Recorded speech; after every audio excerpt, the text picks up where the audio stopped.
Indian stroke association ने mission brain attack launch किया है, जिसका उद्देश्य स्ट्रोक की रोकथाम, तत्काल उपचार और पुनर्वास के मामलों में स्वास्थ्य पेशेवरों की जागरूकता, शिक्षा और प्रशिक्षण को पहले से बेहतर बनाना है।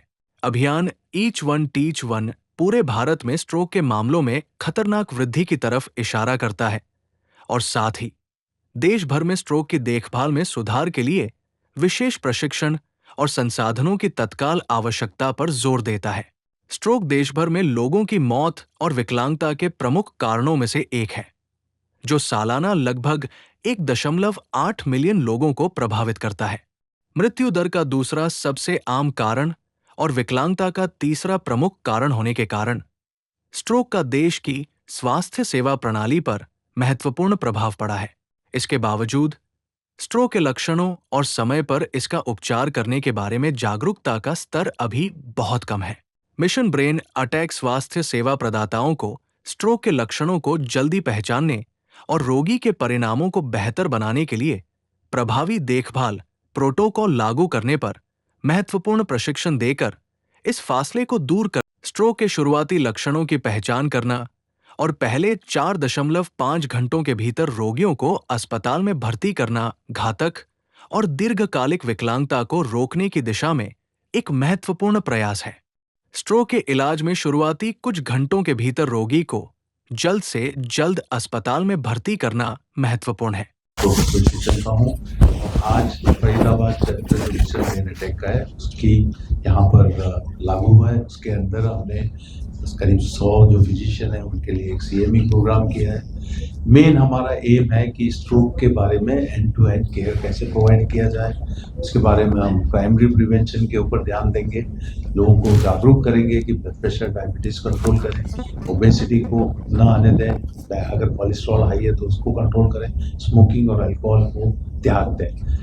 सेकेंड ये, अगर कोई भी सिम्टम जो बी फास्ट है, B for balance, E for I disturbance, F for face asymmetry, A for arm weakness and S for speech disturbance, ऐसा कोई भी है तो टाइम वेस्ट ना करें, तुरंत स्ट्रोक रेडी हॉस्पिटल में जाए ताकि आपके ब्रेन में जो क्लॉट बन जाए उसको डिजॉल्व किया जा सके और उसको क्लॉट बस्टिंग 4.5 घंटे का जो गोल्डन पीरियड है उसमें हो सके।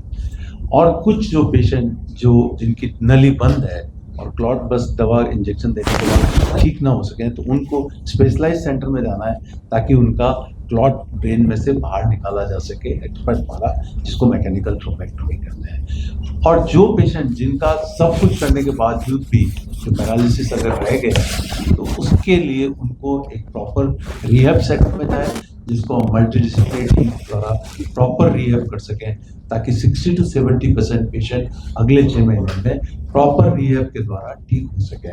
तो ये जो एंड टू एंड केयर है उसके बारे में हम आपसे बात कर रहे हैं और हम ये चाहते हैं कि लोग जागरूक हों और ब्रेन स्ट्रोक को समझें, रेगुलर अपना ब्लड प्रेशर डायबिटीज़ कंट्रोल करें और पॉल्यूशन की वजह से जो डिस्टर्बेंस हो रहे हैं उसके बारे में ध्यान दें, अपने आप को उससे बचाएं। और बाकी तो जो है स्ट्रोक अगर प्रिवेंट किया जा सके तो वो बेस्ट है। ट्रीटमेंट जो है प्रिवेंशन नहीं कर पाए तो अर्ली ट्रीटमेंट लें और अगर ट्रीटमेंट के बावजूद भी ठीक ना हो पाए तो रिहैबिलिटेशन करें। सर, तो बैकवर्ड इलाके से हैं उनको किस प्रकार? सबसे पहले मैं बहुत आभार व्यक्त करता हूँ ना ही कल घनश्याम जी का, बल्कि अब घनश्याम जी के आज घर में शादी है।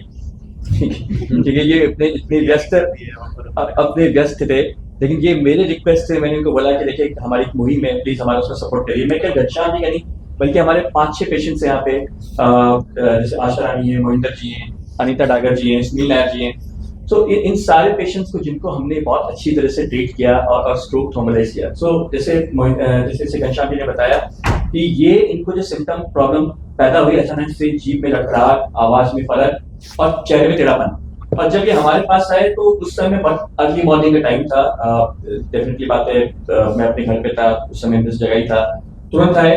अब जहाँ पे हम लोग इलाज करते हैं, यूजुअली हम लोग अपने हॉस्पिटल में या हर हॉस्पिटल में जहाँ पे स्ट्रोक का इलाज करते हैं वहाँ पे कोड फास्ट एक्टिवेट कर देते हैं।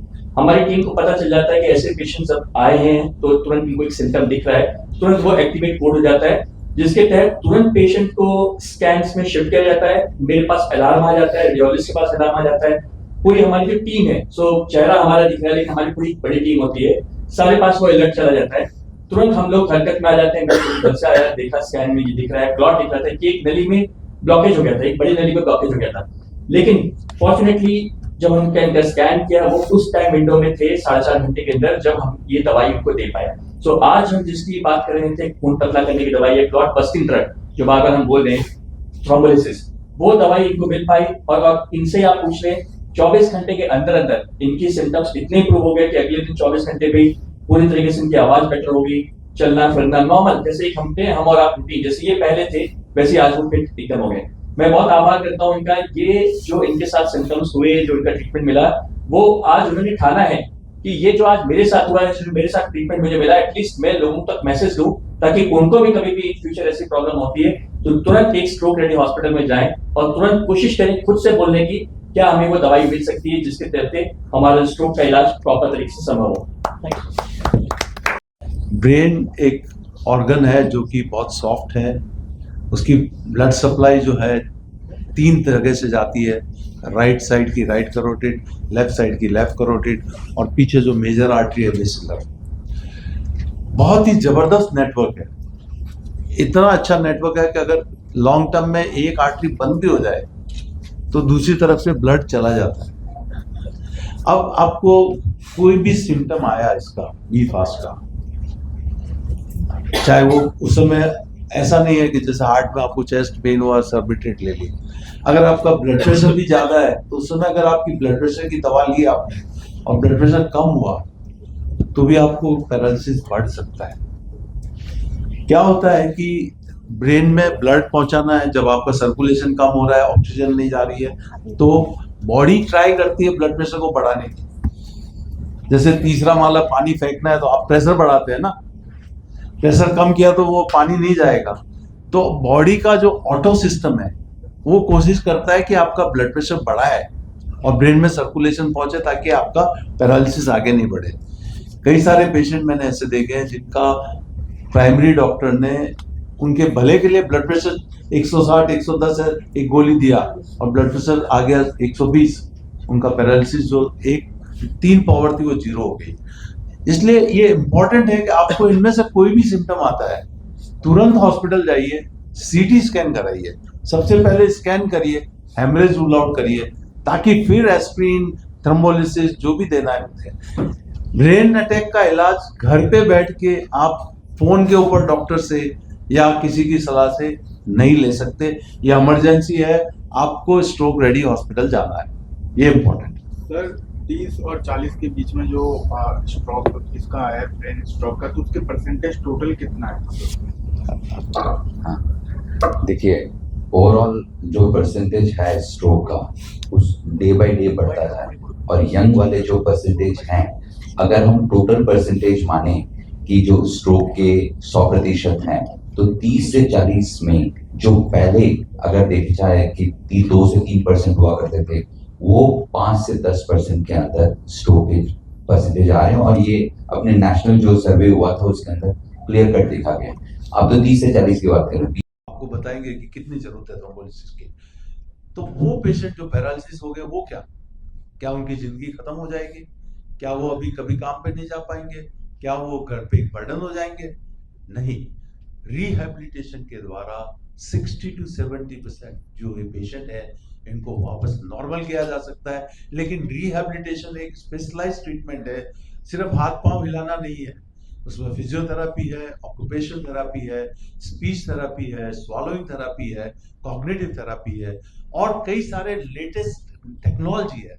इन टेक्नोलॉजी में रोबोटिक्स है जिसके द्वारा हाथ पांव की एक्सरसाइज कराई जाती है, ब्रेन को स्टिमुलेट करने की, जैसे मैग्नेटिक है या डायरेक्ट करंट है, ब्रेन कंप्यूटर इंटरफेस है, कई सारी नई टेक्नोलॉजी है। बॉटुलिज्म टॉक्सिन हाथ टाइट है तो उसको लूज करने के लिए है।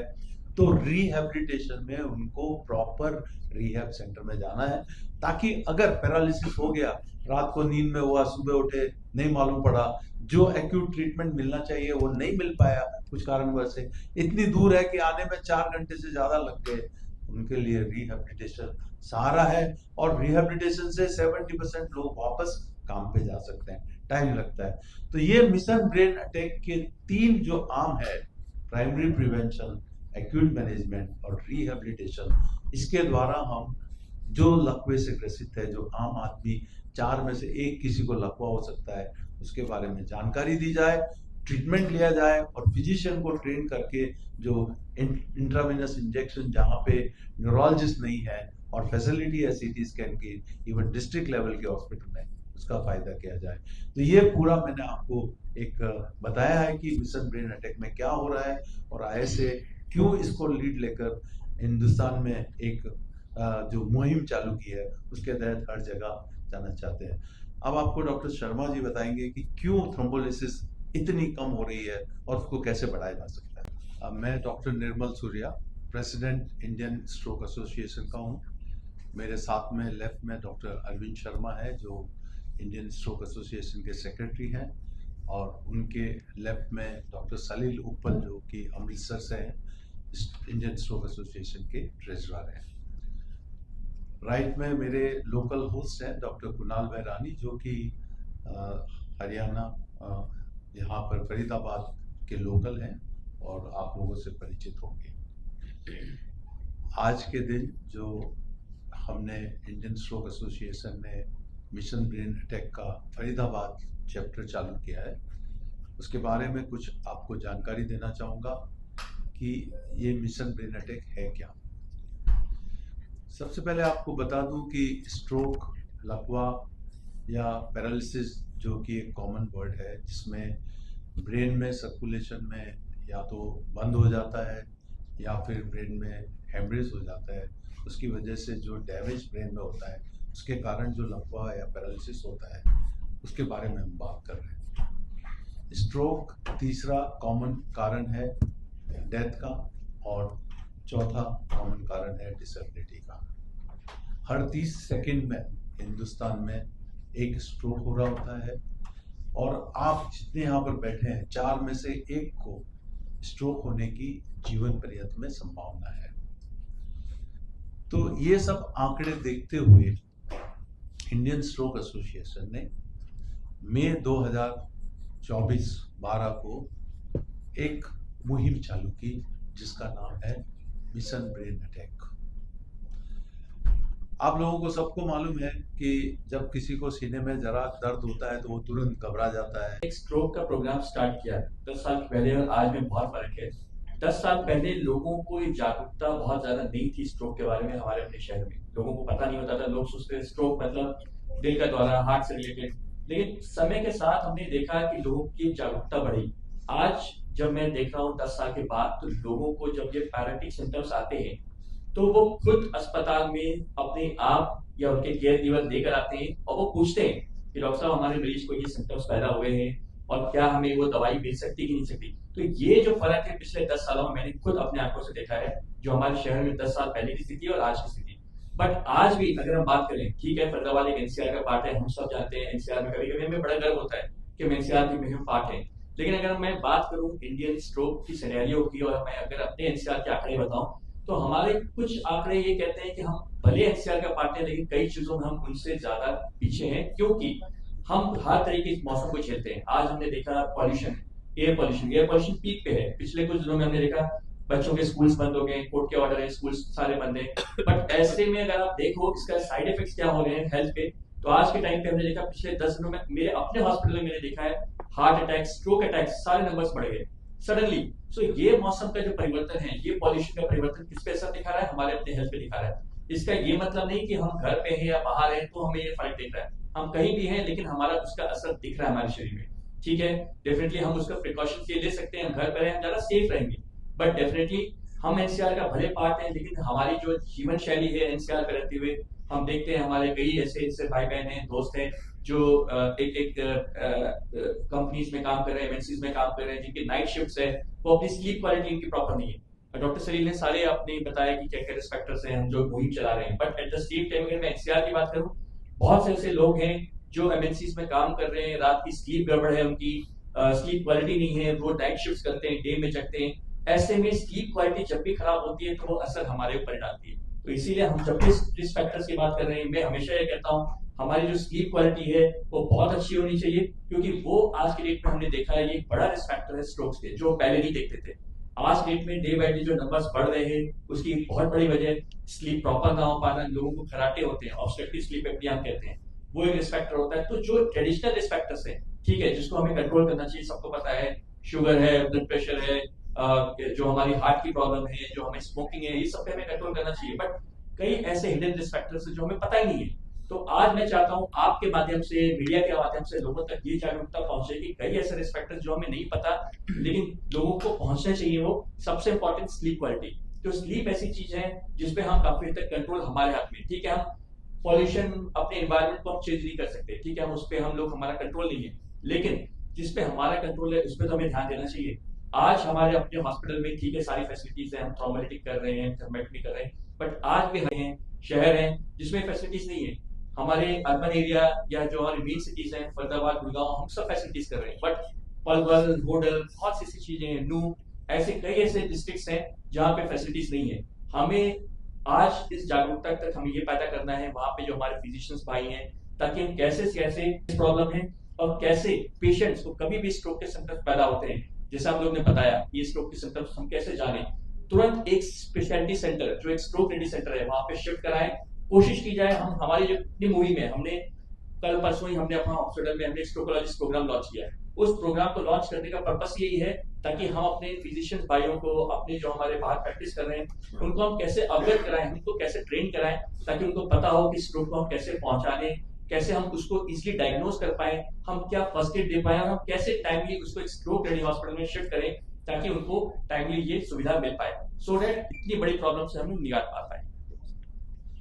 हम जो है इंडियन स्ट्रोक एसोसिएशन के द्वारा हमारी वेबसाइट पे पेशेंट फोरम है, हम रेगुलर अवेयरनेस करते हैं। ये अभी पिछले महीने हमने पूरा ब्रेन स्ट्रोक मंथ था, 29 अक्टूबर स्ट्रोक वर्ल्ड स्ट्रोक डे था, हमने पूरे इंडिया में स्ट्रोक अवेयरनेस के प्रोग्राम किए हैं। स्ट्रोक सपोर्ट ग्रुप को हम आगे ला रहे हैं, स्ट्रोक सपोर्ट ग्रुप के साथ बातें कर रहे हैं, डॉक्टरों के साथ उनको गाइडलाइन दे रहे हैं। और ये जो हमारा each one teach one programme है, जिसके तहत हम पेशेंट लोगों को ये गाइडलाइन करते हैं कि आप दूसरे दो लोगों को जरा समझाइए, स्ट्रोक के बारे में जानकारी दीजिए और कैसे वो जल्दी ट्रीटमेंट ले पाए।